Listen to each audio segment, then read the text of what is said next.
વડોદરા શહેરમાં વરસાદી માહોલ વચ્ચે રસ્તાઓના ખાડા પૂરવા માટે પેચવર્કની કામગીરી પૂરજોશમાં ચાલી રહી છે। મહાનગરપાલિકા દ્વારા શહેરના વિવિધ વિસ્તારોમાં વિભાગીય ધોરણે ખાડા પૂરવાની કામગીરી હાથ ધરવામાં આવી, જેના પાછળ અંદાજે 4 કરોડ રૂપિયાનો ખર્ચ થઈ રહ્યો છે। જો કે વરસાદના કારણે રસ્તાઓમાં ભીજ રહેતા અનેક સ્થળોએ કરાયેલું પેચવર્ક ફરી ઉખડી જવાના દ્રશ્યો સામે આવ્યા। નાગરિકોનો આક્ષેપ છે કે માત્ર છારું પૂરીને ખાડા પૂરવાથી સમસ્યાનો કાયમી ઉકેલ નથી આવતો।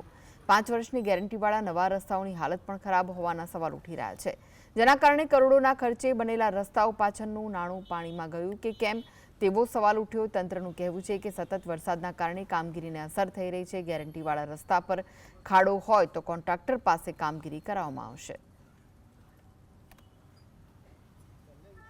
એટલે એમાં કોઈ ક્વોલિટીના કોઈ પ્રશ્ન નથી, પરંતુ જે સતત આપ જોઈ રહ્યા છો છેલ્લા કેટલાક દિવસથી દિવસ દરમિયાનમાં 1 કલાક 2 કલાકનો જે વરસાદ આવી રહ્યો છે, જેને કારણે જમીનમાં અને સરફેસ પર મોઇશ્ચર હોવાના કારણે ડામરનું પ્રોપર બોન્ડિંગ ન થવાને કારણે કેટલાક થયેલા પેચવર્ક ઉપર ફરીથી પેચવર્ક નીકળી જાય છે, કારણો થાય છે।